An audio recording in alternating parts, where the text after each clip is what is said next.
Ginisang patola nga pala mga kalinggit, ang niluto ko nga pala din sa boarding house, simple pero masarap yun naman. Isang patola nga ho pala mga kalinggit ang ating lulutuin, tapos ginayat ko na nga rin pala diyan at nagayat na nga rin pala ko dyan ng sibuyas, bawang at kamatis. Dahil nakaready na nga ho pala mga kalinggit yung ating lulutuin, sinalang ko na nga ho pala rin karning baboy. Hinintay ko nga lang pala mga kalinggit na may gayong tubig-tubig ng karning baboy, saka naman ho ako naglagay dyan ng kaunting mantika.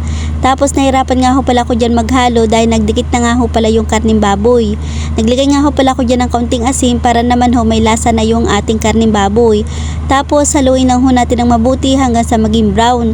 Kapag nga ho pala brown na, ilalagay muna natin sa gilid at magigisa naman ho tayo dyan ng bawang at sibuyas. Tapos haluin lang ho natin ng mabuti at iintay lang ho natin ari maging brown. Kapag okay na, ilalagay na ho natin yung kamatis. Tapos haluin lang ho natin ng mabuti at iintay lang ho pala natin lumabas yung katas ng kamatis. Kapag nga ho pala okay na, ilalagay na ho natin yung patola. Tapos maglalagay nga ho pala tayo dyan ng mga pampalasa ng asin, umami at paminta.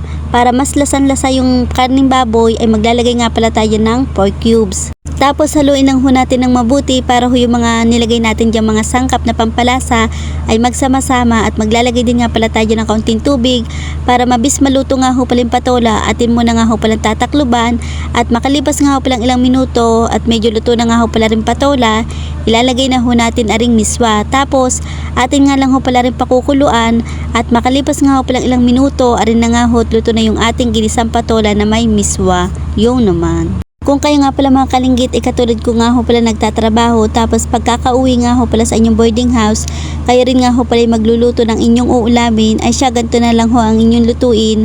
Mabis nga ho pala rin lutuin, tapos masarap pa. Yung naman. Dahil luto na nga ho pala rin mga kalinggit, atin na nga ho palang hahanguin din sa kawali. At habang hinahango ko nga ho pala rin mga kalinggit, talaga namang amoy pa lang ho ay nakakagutom na. Kung nga lang ho pala mga kalinggit ay maaamoy nyo, talaga naman hong magugutom din kayo. Yung naman. Dahil luto na nga ho pala mga kalinggit aring ating nilutong gulay na patola na may miswa, ay pwede na nga ho pala tayong kumain. Ano pa hong iniintay nyo dyan, kumuha na kayo dyan ng kain na bahaw at sumabay na ho kayong kumain din para naman ho may kasabay akong kumain. Yun naman. Kain tayo mga kalinggit at atin na nga ho palang titikman na rin akin nilutong ulam. Siyempre sasabihin ko masarap nga ho pala rin dahil ako ang nagluto. Ay paano mga kalinggit, hanggang dito muna ulit yung aking vlog. Salamat ho sa inyong panunood. Bukas ho ulit. Bye bye!